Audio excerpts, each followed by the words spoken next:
It's in our blood, it's in our bones, orange and brown, yeah, we ride for our own like a dog pack running. We ain't alone, game day comes, get ready for the show. It's our call, it's our bark, it's our song. We stand tall, yeah, we've been here all along. Through it all, the dog pound standing strong. We all dogs, yeah, we all dogs.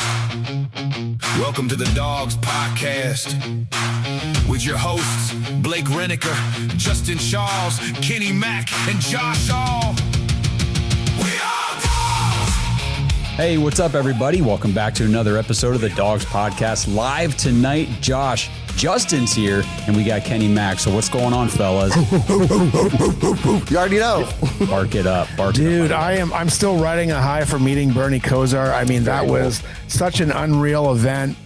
Big shout out to Rich from the Tuscarawas Browns backers. He killed that event. Man, there was guys that I didn't even meet before in my life. Like Bob Golick was amazing. And, he's a funny dude. Reggie Langhorne, I think I don't even want to say he's like Michael Irvin light because he was playing ball before Michael Irvin was in the NFL, and he's just his own cat, but he's got a big personality. The Pruitts were cool. Got an autographed ball from those guys. What a time. What a time. Yeah, it was a phenomenal event. So if you guys, first of all, if you joined us for the live stream on Saturday at Bowling with the Pros, thank you. Appreciate you guys being in the chat, hanging out with us. If you haven't gone back and watched that episode, I suggest you do so. Kenny, Blake, me, we had a great roundtable for about an hour talking Browns football just in general, quarterback competition, everything. And then we got to sit down with Hanford Dixon, and then Bernie Kosar sat down with us too. I mean, it was incredible. And I guess the big thing, I haven't even told these guys this yet. Well, I guess I did a little bit because I asked you for your shirt sizes. But we got partnered up with Bernie's wellness, Kosar Wellness brand. So if you guys are interested in Bernie Kosar's wellness products, you want to support his initiative, his mission, you guys can go to shopkosar.com, and with promo code DOGS, DAWGS, of course, you get 10% off whatever you order there. So go check it out. It's got like supplements and the alkaline water and stuff, but then he's got like signed pictures of himself, that you can get a bobblehead that's signed. They got those things in stock. So go check it out. It's really cool. Really cool. Do you know if he still has that coffee? I'm not sure. I know they have the coffee mugs on there. I have to go look again. Yeah, I'll go take a look. I just thought you might have saw that. It's good stuff. But if you guys, obviously, you saw the title of the show tonight. Big news today. We got to talk about Brendan Sorsby. So this thing has been up, down, and all around. We were, he's definitely not coming back to college. And then it was, he's got eligibility. He's going back to Texas Tech for 2026. And then all the other teams in the NCAA said, bull crap you are. We just won't play you in any sport. So Sorsby, Texas Tech mutually decide to part ways, and he is filing his paperwork to go into the supplemental draft. We'll talk about the supplemental draft and some of these rumors and notes and things going on. Before we do, guys, make sure you go to jointhedogs.com, get into our Dog Pack community, hang out in the private Discord channel with everybody over there. Awesome place to be. Got a lot of stuff going on in there right now. The big thing is fantasy football registrations are going on. So if you want to play fantasy football with us this year, which I suggest, it's a ton of fun. If you want to come into a league and try to take down me, Justin, Kenny.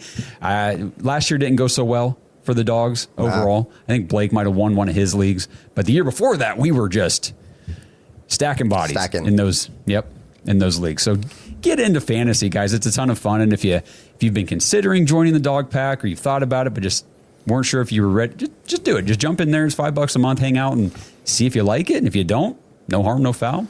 No one will hold against you if you don't stick around. But I have a feeling you guys will like it. So that's jointhedogs.com. Okay, so Brendan Sorsby, I'll kick it over to Justin first. And what are your initial thoughts? Because obviously the big topic of conversation is, should the Browns bid on him? We can talk about supplemental draft here in a minute just to clarify some stuff, but what do you think, man? Is it worth it? I'll tell you, it makes me very nervous. Very, very, very nervous. Athletically, the kid's, he's got traits. You know what I mean? The dude he's got a big arm. He's explosive in space as far as a rusher. He has attributes that, can translate. My problem is I just feel like we don't need that kind of attention coming to Cleveland, Ohio. Just me personally, fan, from the heart. we have a lot going on already as far as news and speculation and just drama.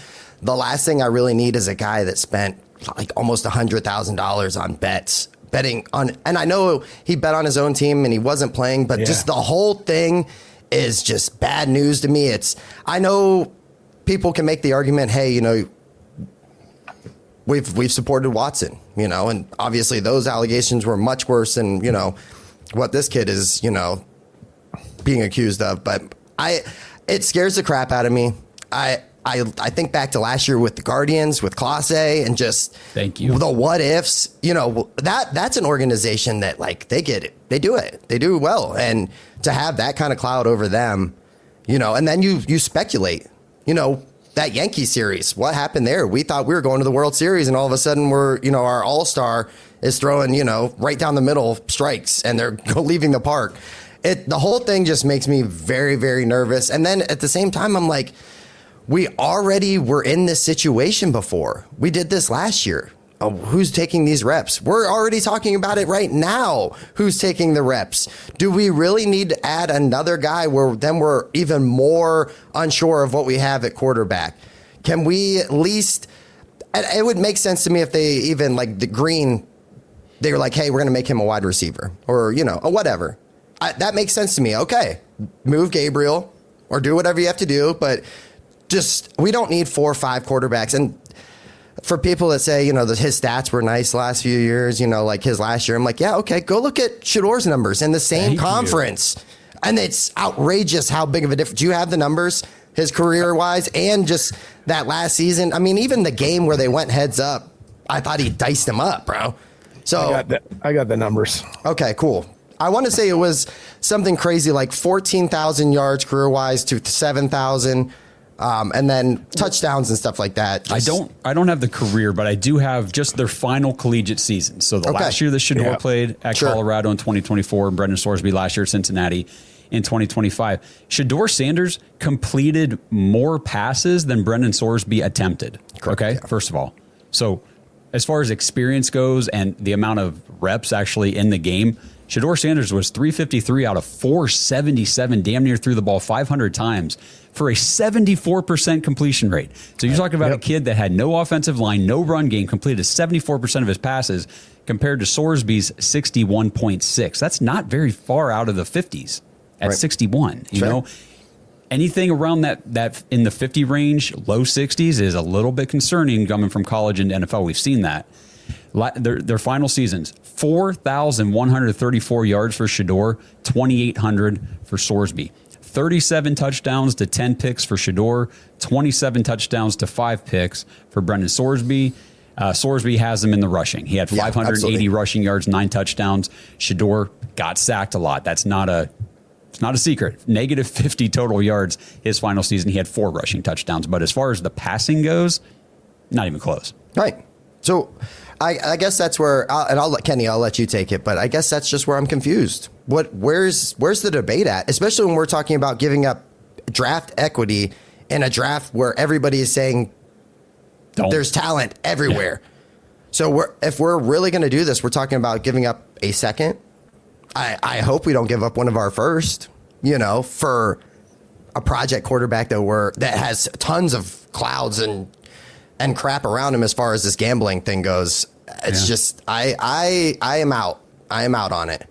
Dude, I 100% agree with you. And I mean, I think it really hit everything that is pertinent to not wanting him. And I do not want to deal with this, especially you touched on the Guardians thing. And Garrett Bush touched on it with the media and how they rightfully so, he said, about how Emmanuel Clase and Luis Ortiz gambling investigation left a huge stain on the Guardians. But then we flip it 6 months, because I'm paraphrasing him for the rest of this, and then we're all okay with it because we're that starved for a quarterback. That's craziness. You know, I want nothing to do with this at all. But the other thing that you pointed about is specifically the quarterback situation we have right now. We got too many guys in camp. You want to throw 5 guys into a pot and see what happens, or throw them all against the wall and see what sticks? Let's just see what we have. You know, And I like what we have in Shador. I mean, I've heard good things about Watson. We'll see. Zach Jackson differs, and there's some confusing things about him. But Taylon Green's got some juice to him. You know, he's just got to work on his mechanics. But I just don't want anything to do with a guy that, even though it's not drugs, it's not alcohol, and that's even more of a known, gambling is just such an oddity to me that you would want to do this when he hit it. So like he knew what he was doing when he was doing this.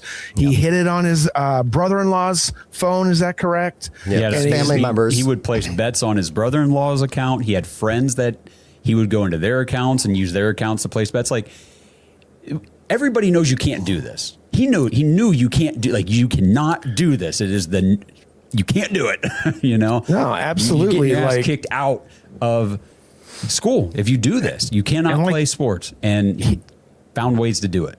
Yeah, and he bet on a team that he was on. You know, like Pete Rose got banned forever for that stuff. You know what I mean? Yeah. And so I don't know why this kid is getting the golden treatment. Is it because it's Texas? Texas Tech wants him that bad? I mean, I think you'll probably explain a little bit. And I do have a question about it, because generally you have to petition the NFL to get this supplemental nomination to going, right? Yeah. But you have to completely exhaust the eligibility, which he really hasn't done yet. He got an injunction to play. The injunction's still there, but they decided to part ways. Well, that's, if the injunction's still there, is the injunction really just for the state of Texas? So he can't play anywhere else and nobody will take him? Because that's the one thing that hasn't been explained to me yet, and I don't get. Now this is just me speculating, right? I think this is really bad for college football. Like, this is a major, major black eye for college football. And the fact that Texas Tech was ready to ruin their reputation and go down, you know, with the ship with them is crazy to me. I don't want to turn this show into something that it's not, but I don't know if you guys have ever seen anybody that's been addicted to drugs or alcohol. Addiction is no joke. Just because you go to a treatment program, you know, it doesn't mean that you're not going to do it again. I mean, it's just a normal thing. I mean, anybody that's seen that in life in general, it's a vicious circle. And so, I know it's not drugs, but I'm saying it's very naive. Yeah, I was very naive on their part to say, yeah, he's through it, he's cured. You know, which I'm kind of understanding why the judge gave this injunction. Now, the judge did say that he would sustain significant injury if he didn't. The injury was specifically financially, you know, and that's why NIL. Yeah, but I mean, again, like if he relapses in the NFL, he will sustain that injury anyways. So self-imposed. Yeah. So the judge is a Texas Tech fan. Like, I don't know, you know. Well, I know there's a lot of speculation about them judge shopping. I haven't gone down that path. I can't speak to it right now. I'll let people in the chat handle it. But what you guys are talking about, Rich Reloaded in the chat actually said this. He said 1 click away from a permanent ban. That's all it takes. And so for me, I'm kind of going through this today and thinking, okay, so whatever team, so say it's the Browns. We invest a draft pick, whether it's a second, a third, whatever. You cannot do a first for this guy, but whatever. You invest a pick. He comes here. He's going to be suspended. Correct. You have to imagine the NFL is going to suspend him to start his career. So, and I think Kenny even alluded to it. He's not even approved to enter the supplemental draft yet. He has to the NFL has to approve him. Now, I think they will. I think they're going to do an investigation and everything and all that. But you've had other guys get caught doing the betting thing in the NFL. They've been suspended for like a full season and things like that, but not banned yet because there was no repeat offenses. So the thing is, you're getting a guy, like you guys said, who's an admitted addict, has been doing this since high school with this gambling addiction. It's gotten worse and worse and worse to the point where we're at right now. It's $100,000+. This is insane. It's crazy. Yeah, exactly. So I think the risk is too much. I forget who it was, put the tweet out earlier, said first round talent, second round tape, third round risk assessment. That's probably the best analysis you're going to see for Brendan Sorsby, and to me, that just isn't worth it. It's fair. It's completely fair. Just considering all the things that we've already seen, like this team struggle with. We were joking before we went on. We said we've only had like 14 quarterbacks in the last 3 years. Like it's a constant thing. I think that there is something to that where we just bail on guys before we even give them a chance. Like and don't get me wrong, some guys, they didn't have it. They didn't, straight up. Cody Kessler. Dylan Gabriel. You can go, hey, I don't think that's how that's going to translate.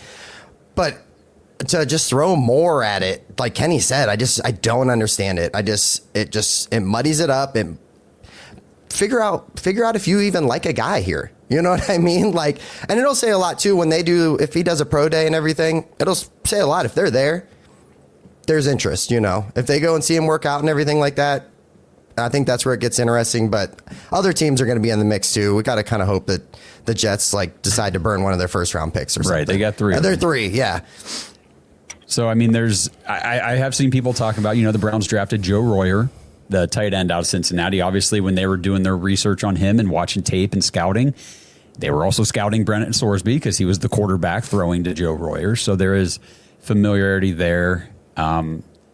I don't know, man. We go back at the golf outing on June 1st. Todd Monken was asked about it then, and he said, slippery slope. Don't think we need it. He said, I like the quarterbacks we have. Basically shut the door on it. Like, I don't want anything to do with Brendan Sorsby. But he did also say during that quote, that's my opinion, not Andrew Berry. Like, I'm not speaking for Andrew Berry. And then when Andrew Berry was asked about it, he gave a more diplomatic answer, like he always does, of course. But he did say, I believe in life. People deserve second chances, and sure, you can't argue that Andrew Berry is not the GM of second chances with these guys. He has brought in a lot of players that have had prior incidents and off-field stuff and character concerns, and I would say the majority of them have not worked out in our favor. But there's a few. There's a couple bright spots in there, like Kareem Hunt. I felt like had a great bounce back, but he didn't bring Kareem Hunt in. That was Dorsey. That's fair. Well, yeah, he re-signed That's him. True. Good point. Good point. I guess the actual second chance, because I kind of added that in my list today too, was Kareem Hunt. But I was like, re-signed. Like he didn't. Yeah. But like Isaiah Bond last year, I think is an example of a guy. Great example. He had the allegations and everything. Again, nothing was ever proven. All that, everything was let go. So I don't know. This one's just more because this one is like he admitted to this. He went to rehab for this. He's one strike away from never playing football again. This episode is sponsored by Dash Dog Food. Browns fans, Butcher Box for Pets has rebranded to Dash Dog Food. Same great products, same great company, just a new name, a new brand, but with that comes an even better deal for you guys. Now you can get 60% off your first subscription order of the premium slow cooked nutrition dog food or the premium fresh dog food. Just go to dashdogfood.com/dogs, DAWGS, and use promo code DOGS. As you guys know, we're the dogs, but let's not kid ourselves. The most important dogs in our lives are, well, our dogs. And they're not just pets, like I said. They're part of the family. So the question is, what are you actually feeding them? At Dash Dog Food, they believe in real ingredients. Their pet foods have been developed and certified by vet nutritionists to contain 0 artificial flavors or preservatives. You get protein-packed formula that includes pre- and postbiotics to support your dog's vitality and their digestion. And speaking of the benefits of Dash Dog Food, Dash delivers their high-quality food right to your door. So just choose the delivery schedule you need for your dog, and you can change, modify, or pause your plan at any time. So try it out today. Your dog will love you for upgrading their meal times. dashdogfood.com/dogs and use promo code DOGS to get 60, not 50, but now 60% off your first subscription order of the premium slow cooked nutrition fresh dog food or the premium fresh dog food. Minimum purchase of $34, 60% discount applies to subscription orders only, 1 use per customer, cancel at any time. This episode is sponsored by Trollco. Browns fans, there's a phrase that has been used around the blue-collar world forever. Dirty hands, clean money. The idea that you show up, you put in the work, and you build your ideal life because of it. Sound familiar? That is Browns country. And Troll Co. is a clothing brand built around that very belief. Two guys who worked the oil patch looked around and could not find a single brand that represented people like them. So they started making workwear, tees, hoodies, and hats all by themselves. You know, gear for the person who works hard all week and still brings that same energy to the tailgate on Sundays. And I know I'm talking Cleveland in general, but Northeast Ohio is that blue-collar, work hard, earn what you have area. Whether it's you or somebody you know, a family member, your dad, your brother, uncle, whatever the case may be, you guys know what that dirty hands, clean money phrase truly means. So check out what they have to offer. Head to trollco.com/dogs. That's TROLLCO.com/dogs, DAWGS, and use code DOGS25 for 25% off your first order. It's too messy for me. It's just absolutely too messy for me. And has anybody in the chat, like, tell me, has anybody done film work or watched tape on Brendan Sorsby? I admit I have not. I have not studied him. I don't really look at quarterback prospects until they're in the upcoming draft class. Like, I got to get through the season because I focus so much on the Browns, but I've watched some. Good? I've watched some. Explosive runner. Like, that is like the RPO part of that. He could be electric in that aspect. But like for me, like he has a huge arm, but then like you look at his pros and cons and stuff like that, and it's a lot of, hey, you put pressure on him. Not great, not great. Completion percentage goes down, and so I just with a team that we're not sure what 100% we have with our offensive line. We think it'll be better, but obviously I think we all have concerns. We've all been banging the table for about 2-3 months now going, how's the chemistry going to look with this line? Yeah. Who's even playing where, So yeah, it's very risky. And I don't think he sees the field. Even if let's say you throw it in, I don't think it's realistic to see him on the field for 2 years. I don't know. You know what? I think if someone gets Sorsby, my prerogative, and I listen to them on some shows today, and they're like, "Oh, the Browns are number one because they're taking a look at our quarterback situation." And sorry if I replicate this. I just had double voices in my head for the last 5 minutes, so I couldn't understand what you guys were saying. But it's gone now. And Ken, Blake was talking about you being significantly older than us. Yeah. I don't know if you caught that, Justin, on Saturday. Blake I'm glad I did it. That's a stray. Kenny. That's a stray. Hilarious. Yeah. Good old Blake roasting me, man. But anyways, what I was going to say though is you get the typical teams like us, the Jets, the Cardinals, everyone's like, who's going to throw a second down on it? That's kind of hey, let's talk about this and get it all hyped up. The way I see it is this guy's got a year to F up. Okay.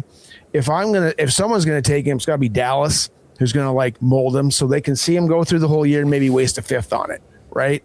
You get maybe even the Eagles, or somebody that does this all the time and it always works out for them.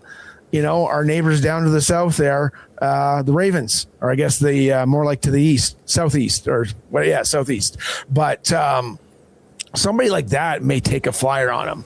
If you're a team that needs a quarterback and you're kind of slated not to be good, why bother? Why take the chance? Unless you're putting a sixth or a fifth down. That's it. Right. But for somebody like the Cleveland area, like we're saying, the whole BS with the Guardians, why subject those fans to that? Because sometimes, guess what? Baseball fans are football fans. Cleveland fans are Cleveland fans. So just don't do it. There's no point. Yeah. And a note I had here, because I was reading the tweets earlier, his lawyer, like I said, already working with the NFL to make sure that, one, he's even allowed to enter the draft, and two, minimize the suspension if he does go through and get into the draft and get drafted. So, they're already preparing for the suspension coming. I mean, the last time the Browns made a move for a quarterback that they knew was going to be suspended, it didn't work out so well. Sure. And he had already proven on the field that he could play, or at least we thought. Sure. So what do you guys think on suspension? Because I think of J-Mo, in Detroit when he got caught, and I believe it was 6 games for that suspension. Calvin Ridley was a year, wasn't it? Calvin Ridley was a whole year. You're right. Yeah. So, I mean, I don't think it's out of the question to see him. Obviously, he's going to sit for a year. but like you're suspended. Like you're not even. I don't know, man. Like he didn't do it in the NFL, so I'm not sure. Like I know he bet on games that he was in, but I mean he wasn't under the NFL's jurisdiction. So it doesn't. They can open their own investigation and suspend. Like they suspended Terrell Pryor. I think it was 5 games or something. Whenever he went into the supplemental draft. So I did want to know that. I could not find that information, so I take that back. Yeah. So.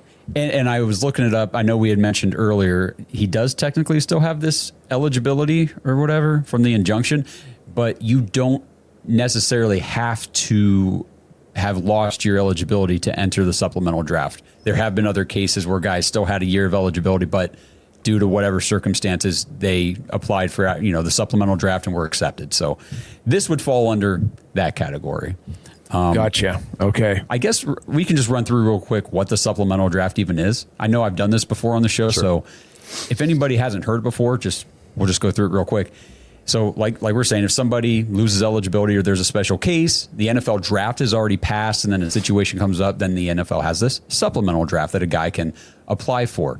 So teams are broken up into 3 tiers. You got tier 1, tier 2, tier 3. Tier 1 are all the teams from the previous season that won fewer than 7 games. Tier 2 are all the teams that won more than 7 games but didn't make the playoffs. And Tier 3 are all the teams that made the playoffs. And it's a blind bidding system. So teams they bid whatever round pick they want to make on that player. So they can say, we bid a 3rd, we bid a 4th, we bid a 2nd. Say 2 teams bid a 2nd round pick and that's the winning bid. Then it goes by the tier. So if a tier 1 team bid a 2nd round pick and a tier 2 team bid the 2nd round pick, it goes to the tier 1 team. And if it was like 2 tier 1 teams had the same bid, then there's a weighted lottery order, a randomized order, kind of like the NBA draft, within each tier. So you might have had the worst record last year. It doesn't mean you'll be at the top of the list. You have a better chance of being at the top, but it's just the way it shakes out when they do their randomized order. So interesting. It's kind of how it works. And then if you are awarded the win, the bid, hey, we bid a 2nd, we got him. That means you give up your 2nd round pick in the upcoming draft, so 2027 draft. You have to have a pick in that round, obviously, to do it. So like the Browns have 2 first round picks. I see people saying, well, can they bid the Rams pick since it's projected to be later? If they bid a 1st round pick and they have 2 picks in the 1st round, from what I've read, the NFL decides after the season, and it's the higher of the 2 picks. So they don't get to choose which 1st round pick. It's just at the end of the season, whichever one was higher, that's the one you lose. Not worth it. No thanks. No thanks. I do. I do think it's crazy though. The Browns have done this twice. Do you guys know the 2 guys? I know for sure 2 guys that have done this. Yes, Bernie Kosar. Yep, there's Bernie one. Kosar was one, and the other was Josh Gordon. Bang. Correct, my friend. Good job. Yeah. You got and it. We got one of the guys that did. We had Terrell Pryor for a bit too. Oh yeah. We did not draft him. We didn't draft him. True. It was the Raiders. Yes. Yeah. Yep. Well, and I posted this earlier too online. Remember how frustrating it was with Josh Gordon? Because he would come out on the field and be like, "Oh man, this guy's freaking awesome." Suspended. Yep. It's like, okay, just wait for him to come back. He gets back from suspension. Oh, he's awesome. Suspended. That was crazy. And it's like, well, when can he be reinstated? Not till next year. It's like, oh, we got to wait. And this went over and over and over for like a decade, it felt like. Just nonstop, suspended, not suspended. Yeah. And the thing is with Brendan Sorsby, like we've already mentioned, if that happens one time, you're not sitting around waiting for him to come back. He's probably going to have a lifetime ban, kicked out of the league. You know what? He's got the colors red and black for the Texas Red Raiders. He can come up here, play for the Ottawa Red Blacks, and then we don't have to worry about this anymore. So, just come up here, buddy. And it's very selfish of you, Kenny. Yeah, it's a very selfish move. I'm all right if it happens to the Red Blacks. Don't bring it to my Browns, man. Well, I've had enough. I will say, you mentioned Bernie Kosar, the other quarterback that we've had in Browns history who came through the supplemental draft, probably the greatest quarterback anybody right now has ever seen, right? In our lives? Yeah. The most winning that I've seen, for sure. Like he's a Cleveland legend. He sat down with us Saturday, and unprompted. So Justin, I know you had to miss the event because you were on Yeah. vacation, but I wish you could have been there, man. It was awesome. I'm salty. He sat down, and of course we were planning to ask him, like, hey, give us your take on this quarterback situation. Since, you were a quarterback, just what do you think? But we didn't even get a chance to ask him. He sat down, and Blake's first question was, you excited for the season? And Bernie said, boom. Yeah, I'm excited. I can't wait to watch Shador. Yeah, me either, Unprompted, brother. and went into this whole spiel about Shador Sanders and what he saw from him as a rookie and why, with this new line and these new weapons and, Bernie said, I don't want to get in trouble saying anything too negative about the team last year, but it wasn't good. The offense was not good, and he came in and still made things happen. And we're just like, okay, cool. Yeah. That's how we've seen it. I know, Justin, you do too. Like, Yeah. he showed those flashes last year, and to have one of the all-time great quarterbacks sit down and say exactly that too was like, okay, we got that confirmation. Bernie sees it too. Absolutely. Yeah, and I mean, if Bernie's going to comment about something like, Bernie wasn't the most athletic quarterback. I mean, if you've seen him run, he makes fun of his own running style, right? It's like he's in molasses, just slow, or like, the road runner, but not running, like that style, right? But I mean, with him, he could pick apart a defense. And generally, if he's going to say a quarterback's good, it's not going to have to do much with athletic merit. What it's going to do is picking part of defense, going to the right read, because he can still see that stuff. At some point, I always thought he was going to be an offensive coordinator. He's not. But generally, when he likes a quarterback, it is because of the intelligence and what they're doing with the football. And that's the throwing part of it. Yep. Yeah. So I don't know. I guess that, we've kind of exhausted the Brendan Sorsby thing. None of us want anything to do with him. It's not worth the headache. I don't know if guys in the chat, people in the chat, ladies, Sell me on it. No, either. Yeah, sell you. I don't think you can. I think we're out. But if you have any questions about this whole situation, the Brendan Sorsby thing, the supplemental draft, anything we didn't explain or talk about that you want to hear, drop it in the chat. As far as some things with like Shador Sanders, I keep seeing, and there's so many people that just hate him because they just hate him, and that's whatever. If that's how you're going to be, that's how you're going to be. But people are saying, well, all he did last year was run backward and take sacks. So I went and I looked because I'm like, I don't really remember him doing that. I remember worrying about if that was going to come over from the college game, and it really didn't. If you go back and you look, his sacks per game, he took the fewest sacks per game of all the rookie quarterbacks last year. So Jackson Dart, Cam Ward, Tyler Shuck, they all took more sacks per game than Shador did. It's because the only two games people remember is his final preseason game and the game that he played against the Ravens, where he wasn't ready, didn't take any snaps, and we clearly looked that way. The game. If Gage Larvadan catches that pass in the end zone. Oh, fair point. Yeah. And the one thing he's not afraid to do is launch it down the field. He hits the flats well. It's just this year, hopefully with Casey Conception, we get an intermediate game as well. And that's the whole thing that we need. And it'll happen with Fannin. Fannin missed the last two games? Oh, he missed the last game, but the second last one, he was like hobbled severely. Right. Yeah. But the whole point is that we know he can pass long. He can hit the flats for the most part. Just got to unlock that intermediate part. And that's hopefully what Monk is going to do with a great run game and some better weapons. My thing with it too is if you're not sure, just go watch the Tennessee game. Go watch it. Go watch the Browns absolutely roll over and be down multiple touchdowns and sit back and enjoy it. Because the kid leads the team back into the thing and has some absolutely dime throws in it, gets them right there, and then it's just bad coaching, bad management. That's what it all comes down to. So I don't get me wrong. I know that it got kind of ugly at the end, and mistakes were made and stuff. But we've seen other quarterbacks do that, and they've ended up being fine. A lot of people love to bring up Josh Allen. The beginning of his career was woof, like ass. Bad. To the point where I dropped him in a dynasty league. Biggest regret of my life. You know what I mean? Because the guy came back the next year and was like a little better.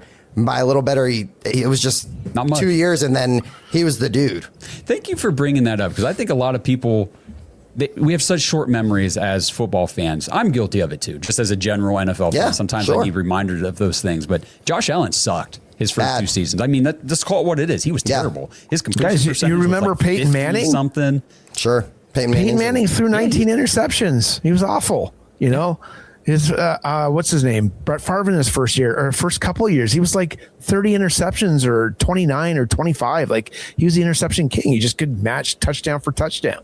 You know, the thing that Shador has that I think is, it's like his personal superpower is not giving a crap what anybody else thinks.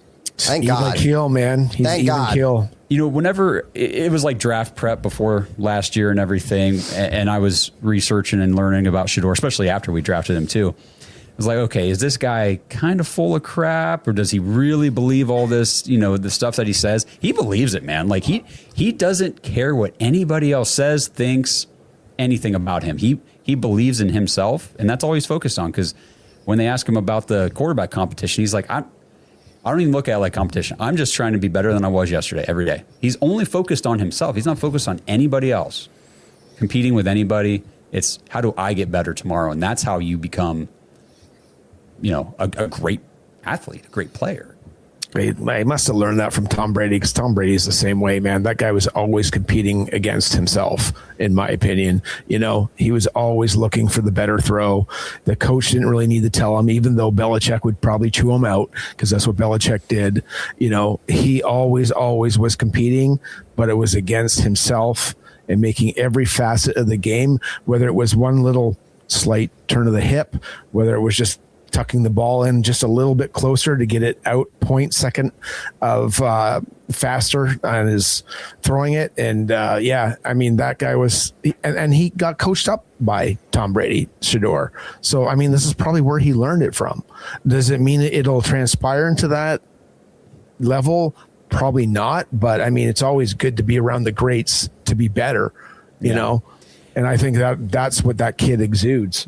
I was, so 92.3 The Fan today, Anthony Lima said one of the dumbest things. He said, you can't, one of the most disingenuous things you can do is give Shador any credit for those 2 wins at the end of the season. He said he didn't do anything to help with those victories over Pittsburgh and Cincinnati.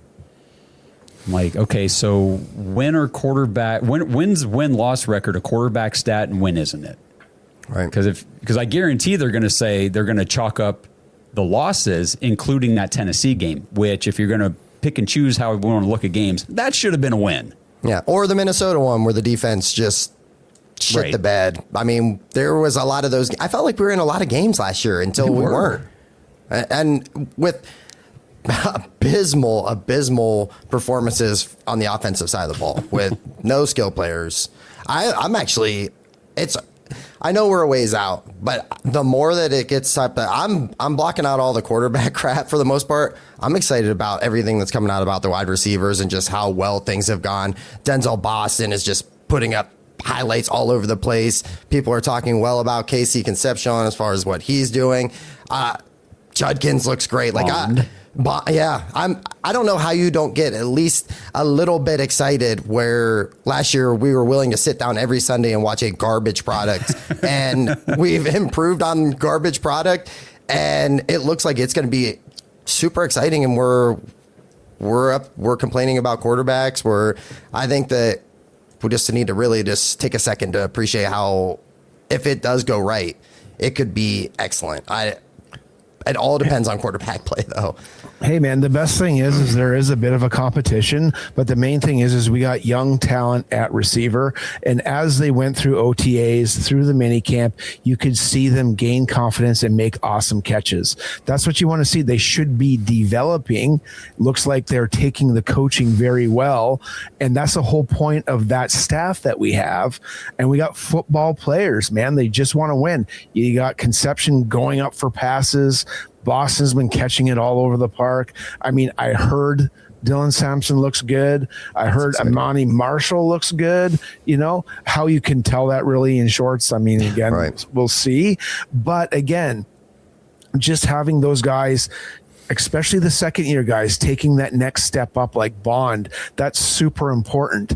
And it's not like just the coaches telling this, it's different people around the NFL or around Cleveland that are beat reporters that all have, you know, this opinion. So something is going on We're ascending. We're ascending. Yeah. Let's go, man. 2 years of stockpiling young talent, like really, really loading up on young talent. Like we went from really, really old to we're pretty stinking young. And like, obviously there's going to come mistakes with that. That's a raw product. Yeah, Anytime you have that will- many young guys, but man, I do athletically, agree. whoa. I do agree with a lot of the guys that are watching them, the beat reporters, just on small things like catching a out route or you're catching just a swing pass. The guys do look faster, and I believe there's some buy-in where they're like just more crisp in their practices, and that may be why they look faster. But you get a guy like Bond, he just looks fast. Conception looks fast, man. Like that's what's appealing to me. Even just, I find Quinshon Junkins looks fast. Yeah. And maybe it's because I'm expecting the worst from the injury and that he's going to be slowed by it, but he looks explosive. He looks great. You know, and again, I get it, guys. I get it. It's shorts only. I know that, but there's a crispness about this team right now, and it could be because of the buy-in, and I'm liking what I see so far. So I'll give you guys a little preview here, you guys and everybody else who's out here watching, listening. I did an episode earlier today with the Browns team chaplain, Nobles Darby. Okay. So the guy who is in the facility, at practice, in the room, in the locker room with these guys every day. And I asked him about the team and the energy. I said, well, what? Just talk to me, because it feels like there's more energy. And he said, basically, this young group of men that they've brought in are hungry. He said it's a hungry group of guys, and they want to be great. And he said strong leaders, great character people. Like, we have something really good building right now in Cleveland, which is why I don't want Brendan Sorsby. I don't want to bring in. I didn't want to bring it back to that, but I was gonna bring it. I'm like, should I? Because we're not talking about him anymore. But yeah, that's the point too. It's like everything then you told me that you were drafting in the last 2 years, you're just going to take a gas can and a match and go bam? Like, come on. Yeah. You know? Or I'm like, what were we doing? What was the philosophy? We've been saying that for 2 years. Like, what was the plan? What was the plan? I don't know if there ever was a plan other than do it Stefanski's way. Yeah, we're going to be better. We'll be better next week, I guess. Yeah. Look at the tape. You know what's really funny? Speaking of Stefanski, I'm glad you mentioned that real quick. So the Falcons drafted Zachariah Branch, wide receiver out of Georgia. Mm-hmm. I was super low on him coming into the draft process. Now, maybe he'll be good. I don't know. Just his metrics and what he did in college or didn't do. I was like, I don't think this is a guy that's going to be very productive. So the Falcons take him. And I was reading something the other day, some fantasy stuff, and they were doing like comps coming out of college in the NFL. Guess who Zachariah Branch was comped to? Oh, God. Jerry Jeudy? How about Anthony Schwartz? Oh, and I'm sitting there going, because there's a difference between the way we're drafting right now than the way we drafted all those years when Kevin was here. That's fair. That is fair. Man, that's tough. That's a tough comp to overcome. Right? Let's give that kid a chance first. All right, before you are fast. Yeah, you're athletically super fast, but can't catch anything.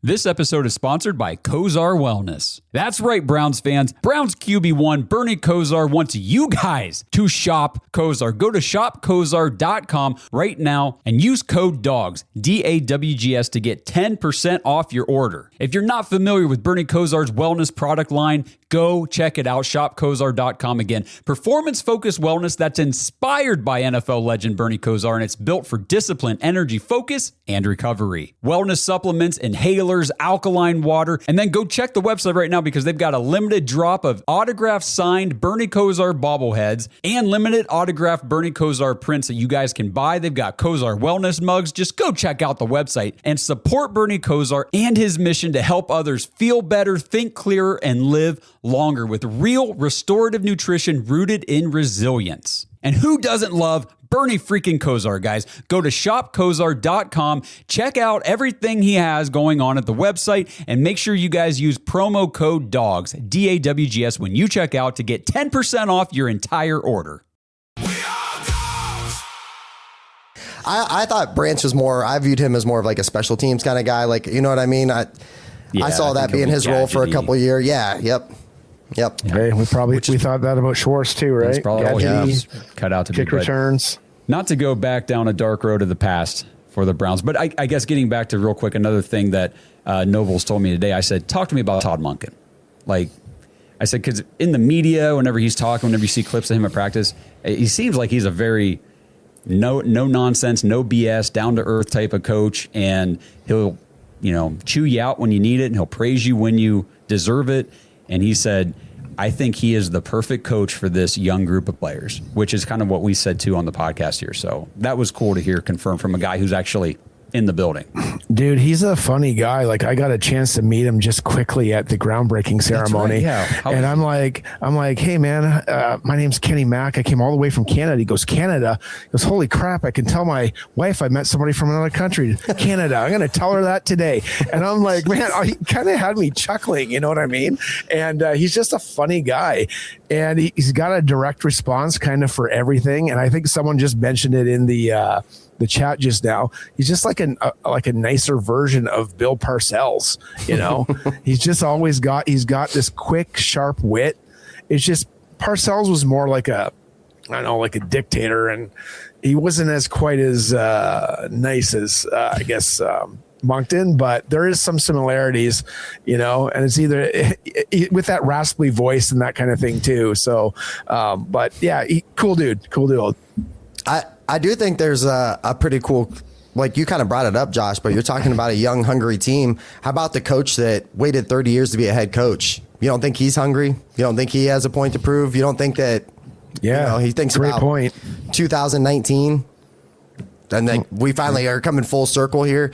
I think that I love everything he says, and I think it's great, and I buy into it.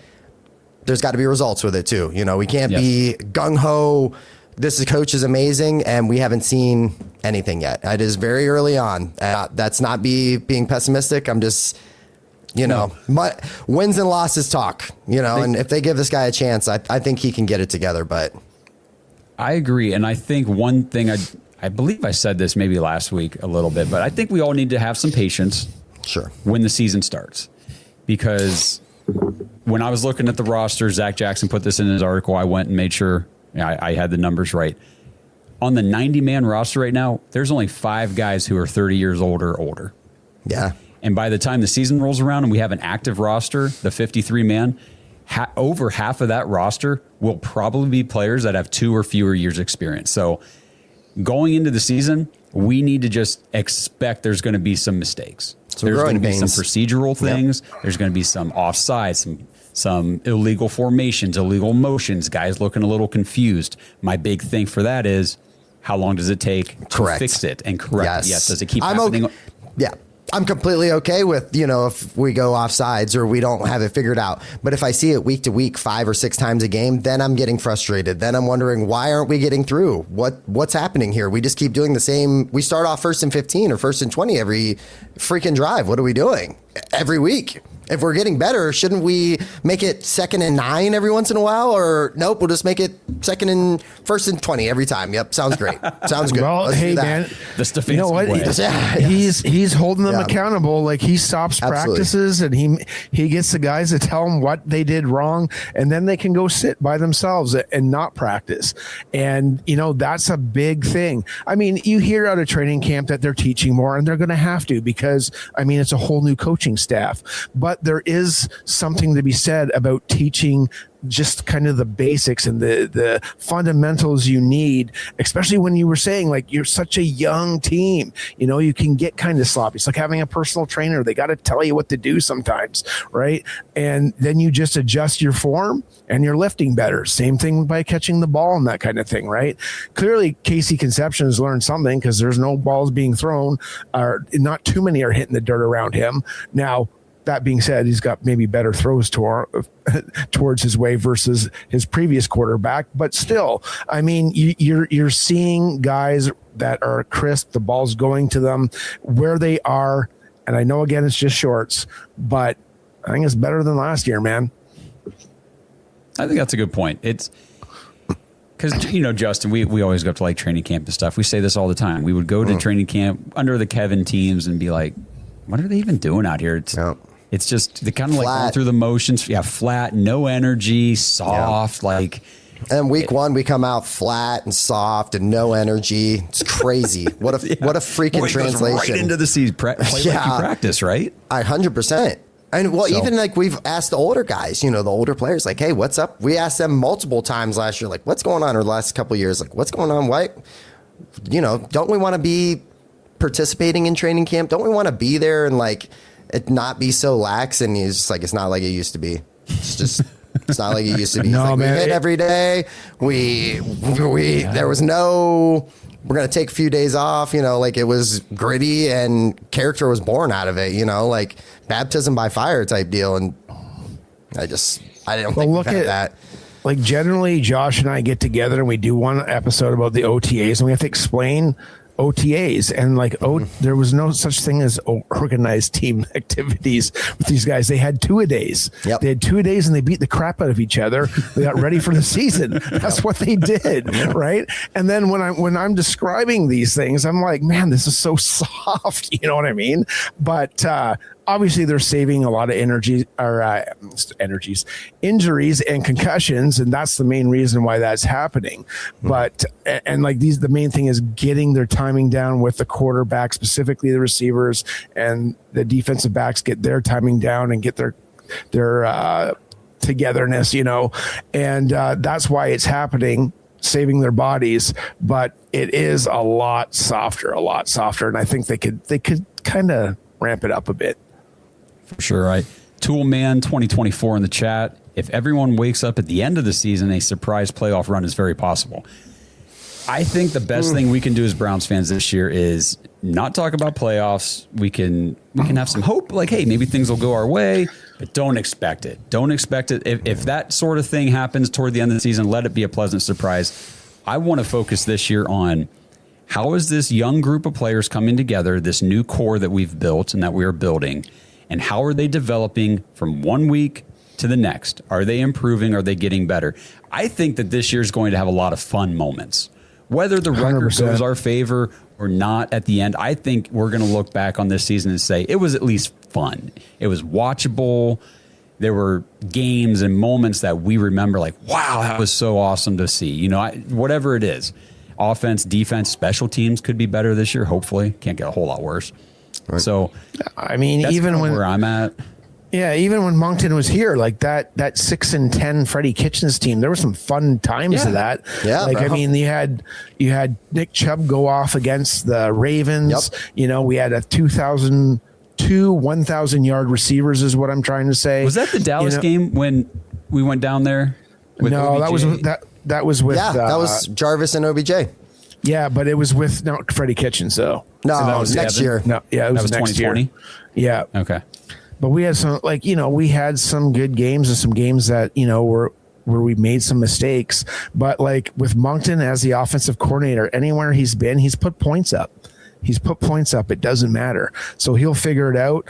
And for him to come in here and say something along the lines of like, I take advantage of people's best traits, it looks like he has. And I think that'll translate into what he has right now. Yeah, I agree with you on that big time. I think the way they're exploiting guys' strengths and minimizing their weaknesses has been very good. I wanted to scroll back up here. Joe Merica, one of our dog pack guys here, Dynasty Dogs too. He plays in some leagues with us. This was from earlier, but he says, I agree giving up early round picks, blah, blah, blah, for Brennan Sorsby. That's not the answer. But then he said, what do we do about our current situation with Deshaun Watson, Shador Sanders? Isn't Sanders the future? And I just wanted to go back as we're kind of getting close to the end of the show here and just bring it back to Shador for just a second. I don't know if he's the future, but I know Deshaun is not. And people can argue that, hey, maybe if he plays well, there's an extension guy. I see 0% chance in that. Yeah. Does the team really going to bring this guy back even as a backup with this young core and the dark cloud that he has been since he's been here? Does he even want to be here?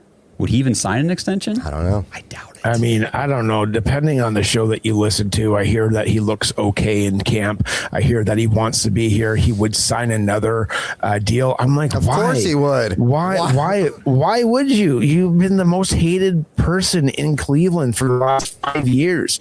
You haven't played. Like, I just don't get it. Now, I do get that he shows up to practice. He tries really hard. I'm not dogging him on that, but just it seems like the ship has sailed. You know, Yeah. get Shador out there, see what he has. Again, I don't know if he's going to be the quarterback of the future either. What I do know is if I put my executive hat on, he's a guy that's making a minimum amount of money that we can invest way around this team if he does work out. And I would rather the odds on that. And that's what I think the Browns should do right now. Agreed. My thing is, and I've been pretty steadfast on this for a while. I don't think that there's a future with Watson. I don't. It doesn't make sense to me. I don't think that. I'll say it. I just don't think he has anything in the tank. He looked like he was washed before the injuries, and these are big time injuries, and he had 2 of them to the same Achilles. My thing is, all I've heard is in shorts they look close, and Shador is right there with him. If we're talking about that, Yeah. what are we talking about? You know what I mean? Like, are we thinking that the second year guy won't get better with a better system? I would think a better system, better, assets around him. Or Watson, who is on basically an expiring contract. We all can't wait for, next year basically so we can have a fresh slate at things. To me, it's just no brainer. It just doesn't make any sense on what. Other than if you want to talk about a mentor role, okay. But I think I hate to say it, but I don't think Watson has a career after Cleveland. I just don't know if anybody's willing to risk all that and take on the drama and take on the crap that comes with having Deshaun Watson on your team. Yeah, I mean, I mean, like it's be unprecedented for someone to be like on and off in 5 years, 19 games only, and come back and have like an all-pro season. Like there's guys like Kurt Warner who had kind of toiled in New York and then came back with the Cardinals. And there's, Randall Cunningham had a year off making marble tables and then comes back for the Vikings. You know what I mean? And has a stellar season. They go 15-1. Michael Vick had his problems with the dog ring and everything like that. But I mean, there's only one-off years, not 5, and all the injury. It's just one thing after another. It was once the suspension over, then it was rust. Well, then once, we thought the rust was figured out. Well, then the shoulder doesn't work anymore. It's broken as shit. Okay, cool. So we're off for the rest of the year. You know what I mean? Like I'm just relating as a Browns fan. So, okay, we win a big game. Guy's shoulder's cooked, whatever. Next year, we suck. He tears his Achilles. All right. Well, and then it was also what the like hell? they could never find a coordinator that could match his talents, but now Moncton is the magical man that could be the next thing to Bill O'Brien for him. So then I hear Bill O'Brien, all he did was talk of the set. This is your read. Go to that read. If it's not there, run. That's what they were crazy. doing. Like, It's you know what I crazy. mean? So Yeah, and I see a lot of people that want to, try to throw the shade at Shador about the mini camp and stuff. Number one, guys, we all got to realize OTAs and mini camp, especially for the Browns this year, was completely installation. Everybody's trying to learn this new offense. This is not fine tuning. This is not like the actual live bullets flying out there. They're learning. They're trying to get all the information and figure out how this offense actually runs. That's number one. Number two, a lot of people want to say, well, if Shador can't beat out Deshaun Watson, he must not be that good. Well, hang on. But then we'll also say Deshaun Watson always looks good in camp, right? He always looks good in shorts. Always. So if you think about Deshaun Watson's a 10-year vet, he knows how to practice. Like he can go out there and look good in practice. He knows how to do this. Shador's already making it so Monken isn't sure who to even pick right now because they both look about the same. Well, yeah, That's we're talking pretty good about for a second-year guy, right? With hardly any experience from last year. We're talking about the guy that threw the trash cans last year. Yes. In camp. Yes. Yeah, we're talking about that guy. And I would hope that, this year with real reps and experience and, we're actually working on things. It's not, hey, throw to the trash cans and the ball guys over there. We'll figure out what we would do with you when we trade Kenny Pickett away and Gabriel can't play anymore. Like, oh man, it's just, dude, you're giving me like flashbacks to another year of 5 quarterbacks in camp and divvying up things if Sorsby comes. Oh my God. Like, I don't want nothing to do with that, man. Get out of here. Like, cut the quarterback room, give somebody some reps, and let's be done with it. You know, there's somebody in the chat too. Like, I mean, I get you watched Shador in high school and college. Bro, there was literally tons of guys that played great high school ball and great college ball, and they didn't amount to anything, man. But I right now, I'm saying I want Shador, and I hope it's Shador, but that the high school and the college thing doesn't mean anything. Take a look at the TD leaders in college ball. All of them didn't amount to nothing. One of them is on our team right now. It's Gabriel. You know what I mean? And the other guy was Case Keenum. He didn't have a stellar career, and he's number 1. So I get that he had a great college career. He was awesome for the Buffaloes. But their high school and their college doesn't matter. It's what you have in the pros so far. Like you said, throwing to trash cans and what he's accomplished as a Pro Bowler in the NFL looks like he can take the next step. We'll see. Hey, I mean, to be fair, throwing to trash cans did prepare him for what he was going to be throwing to when he got to start late in the season. I had to say it. Come on, we're all thinking it, right? Stray. But no, I mean, if you want to be honest about it, I mean, you're talking about a wide receiver core that was a lot of UDFAs. Pretty much that's an offensive line that's UDFA guys, practice squad guys. It was rough. It was really a rough situation last year. And to be able to see those flashes, we won more games within than we did with the other 2 quarterbacks combined. It just it gives everybody a little bit of encouragement for the future here. And at least this year, it's 2 guys. We're not competing. We're not splitting reps 4 different ways and trying to figure all this crap out. It's 2 guys. Everybody else is just the camp arms. I mean, they always have 4 quarterbacks in camp because you got to run practice. You got to your practice squad. There's 90 guys there. It's a 90-man roster. You got to have enough. You don't want 2 quarterbacks throwing all the reps because then they're going to blow their arms out. Yeah, hey man, Shador did more with less. You know, I don't know what Anthony Lehman was talking about. I mean, he didn't have Fannin in the last game. He didn't have any receivers. His offensive line stunk. You know, we didn't have Chief last year for like what 7 games. You know, that it was a real blow. We didn't have Quinshon Junkins. Some people blame his injury on Shador. You know, he still did more with less. I think the defense, sure, they had a great part in the last 3 games and keeping the Buffalo game close and winning, but he did enough not to lose the game. Agreed. So, yeah, with this young roster, the season could go either way. I mean, as far as the record goes, it could be surprisingly good. It could be kind of middle range. It could be really bad. It just depends on how the mistakes get ironed out. If things bounce our way, if they don't.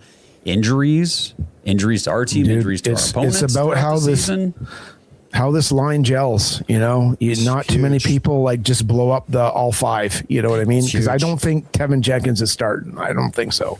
Yeah, that 5th starting offensive line spot is going to be a big thing to watch too for camp. But I did want to tell you guys, Nobles, the team chaplain today, did tell me, like, he said Jared Verse is the real deal. Yeah, he said he has come in and he is immediately a locker room leader, like a good dude. I said, okay, I love hearing that, man. I've heard 3 interviews and I sit up in my chair when he talks. That guy is so intense, man. Yeah. He's like, this is the way I do it. I do yoga. I keep fit. I'm going to be a team leader. And like, he knows what he's going to say and he knows what his purpose is. When you have a guy like that, that is mint. He is basically the Browns didn't sell off Myles Garrett and have a huge hole. They put a guy in there that's a leader, so they lose leadership, and they got a guy that can play. If he struggles a little bit coming from linebacker to D end on the ground with his hand on the ground, that may be a thing. But like I said, the month of September, don't expect miracles in the win-loss column because these guys got to get playing for real, but they should be fully formed by game 4, and then we'll see what we have. I agree. Is there anything else you guys wanted to hit on before we wrap it up? I'm going to say, hey, Joel, love watching you play, brother. Got your number on right now. Congrats on the retirement. Godspeed. Yep, absolutely. Good career. You guys think he's going to be Hall of Famer? I don't. Really? Guards, it's tough. Yeah. Because take a look at the guards that are in there, like Alan Faneca and some of the guys. They've got like at least 6 All-Pros. There's not too many guys that have 5. And those are, sorry, I'm talking about Alan Faneca. He had all first-team All-Pros. He's got 2, and then he's got 3 second string All-Pros. So, or second team, thanks. And I just don't think it's just enough to get him in. Right. He needed at least 5 firsts, I would say. It'll be interesting to see. Either way, like you said, Justin, hell of a career. Hell of a career. Great. Yeah. I mean, great dude. Yeah. The last, how long was years. it? 12, yeah. 12 years. Man, 12 rough years for the most part. Dude, his career started off with rooming with Johnny Manziel, man. Yeah. So he learned what not to do. That quote was hilarious. Dude, he was roasting some guys. That was pretty good. Yeah. I mean, he's like, I'm retired. I don't care. I'll say whatever I want now. Yeah. I love it. But all right. Well, I think that's going to do it here for tonight. I appreciate everybody jumping in the chat here and hanging out, tuning into the show. I know we're in the summer break now. So outside of the Brendan Sorsby stuff, there's not going to be a whole lot of topic of discussion. Probably, obviously, we're going to still debate quarterbacks and all this stuff. But, the Browns are all gone. Everybody's on summer break until training camp. And I'll be on vacation next week, so we won't be doing like a live show. Kenny's got a couple episodes that he's going to have prepared and ready to go for you guys next week. And I actually have the Jersey Dogs. If you guys caught that voicemail a couple weeks ago, Kurt from Jersey said, hey, I want to get together with Justin from Jersey Justin, and they're 2 of our Dog Pack members, and do like a Jersey Dog fan show, little episode he was just joking about it. I said, do it. Yeah. That's cool, man. See what happens. I love it. Well, they did one. Hell yeah. They did one. They recorded one, and it wasn't bad. I was like, put it up. I enjoyed listening to it. So I'm going to put that out. That'll come out next week while I'm gone, and everybody can catch the first ever episode of the Jersey Dogs, the fan show. So I think that'll be kind of fun. They're pretty cool dudes. So Jersey Dogs, let's go. All right, everybody. Thanks again for tuning in. Make sure you guys go to jointhedogs.com, join the Dog Pack, get into the private Discord, hang out with everybody, and play fantasy football with us. You don't want to miss out on reserving your spot in one of our fantasy leagues coming up here in the fall. It's going to be a ton of fun. So thanks again to everybody. Go shopkozar.com. Code DOGS. Get 10% off of Bernie's products. Help support his mission. And we'll see you guys in the next episode. Let's go, Browns. Go Dogs.